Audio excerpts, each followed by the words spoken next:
Bem-vindas e bem-vindos. Se você mora no Brasil, bem-vinda, bem-vindo, você conhece essa Berosca que a gente vive. No último episódio do Berosca News, eu falava sobre a discriminação que uma mulher gestante, sofreu ao tentar fazer uma prova de concurso e que ela acabou não podendo fazer e foi desclassificada justamente em razão da gestação. E aí eu comentei um pouco sobre a discriminação que mulheres enfrentam no mercado de trabalho.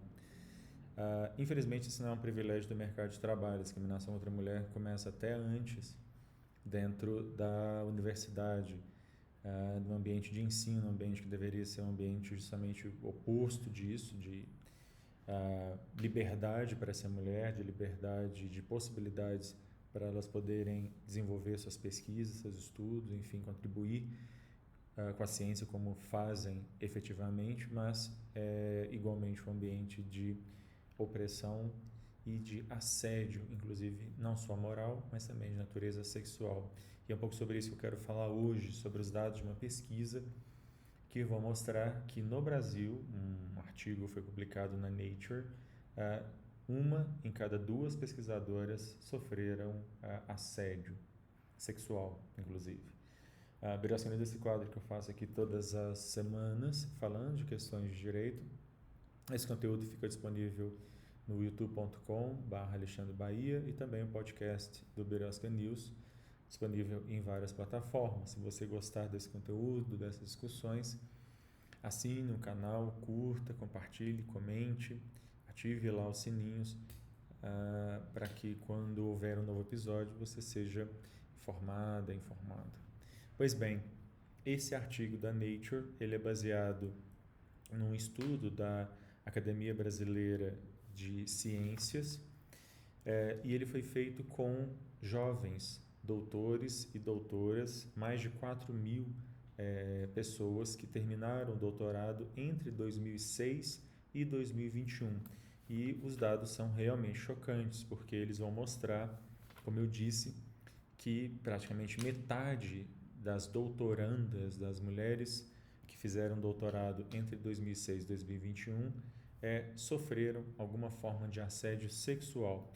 O dado exato, no caso das mulheres, é de 47%. 47% de todas as mulheres que responderam à pesquisa, que fizeram doutorado em 2006 e 2021, sofreram assédio sexual. Só para a gente ter uma ideia, enquanto o número das mulheres é 47%, o número dos homens é de somente 12%. E aí, quando perguntado sobre quem cometeu esse assédio, no caso das mulheres, em 99% dos casos, o assédio foi cometido por algum homem. Em geral, o orientador ou algum professor, algum outro homem ligado a uma posição de hierarquia formal ou informal dentro da universidade. E dos homens que sofreram assédio, apenas 50% dos assédios foi cometido por outros homens, ou seja, a outra metade teria sido cometido por mulheres. Na verdade, no caso dos homens, como eu disse, apenas 12% deles disseram que sofreram alguma forma de assédio sexual. Quando a gente fala de assédio moral, 46,5% dos homens sofreram assédio e 62,9%, ou seja, quase 63% das mulheres alegaram ter sofrido alguma forma de assédio moral.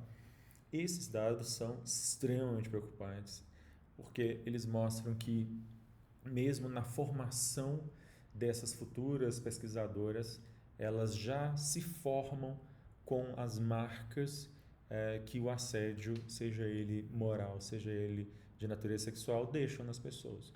O assédio não é algo que passa impune. Quando a gente está falando aqui de assédio, a gente está falando de alguém que está numa posição hierárquica superior àquela, no caso, que é assediada. Essa posição pode ser uma posição formal, como de um professor ou mesmo do orientador dessa doutoranda aqui para usar a pesquisa, ou pode ser alguém numa posição de hierarquia informal, por exemplo, algum veterano, algum doutorando que também seja, por exemplo, orientado pelo mesmo professor e que está numa posição informalmente acima por já estar eventualmente já finalizando o seu doutorado ou já trabalha como pesquisador junto com aquele professor, e isso então o coloca numa posição cria para ele uma condição que ele entende de possibilidade de assediar essa pesquisadora.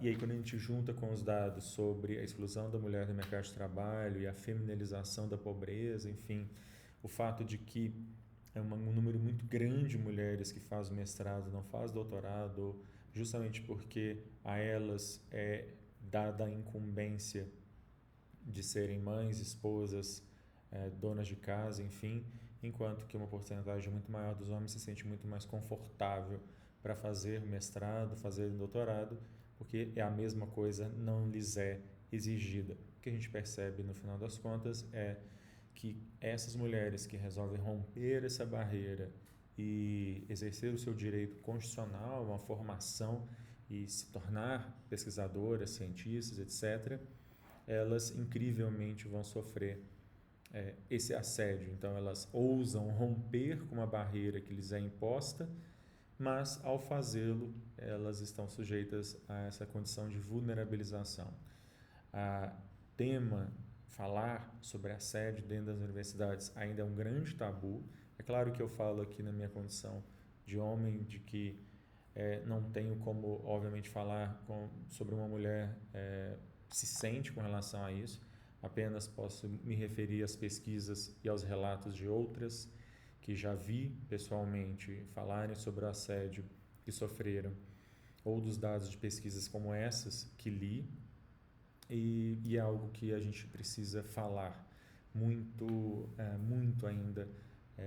E nesse sentido, existe na Universidade Federal de Ouro Preto um modelo de pesquisa e de denúncia, de encaminhamento contra casos de assédio, não só na pós-graduação, mas também na graduação, que tem sido modelo, inclusive para outras universidades que têm adotado o mesmo modelo. Recebeu recentemente um prêmio do governo federal como projeto de extensão modelo com relação a políticas relativas às mulheres. Eu me refiro à ouvidoria feminina, que é tocada aí pela professora, que é levada a cabo pela professora Flávia de Souza Máximo, da Universidade Federal de Ouro Preto.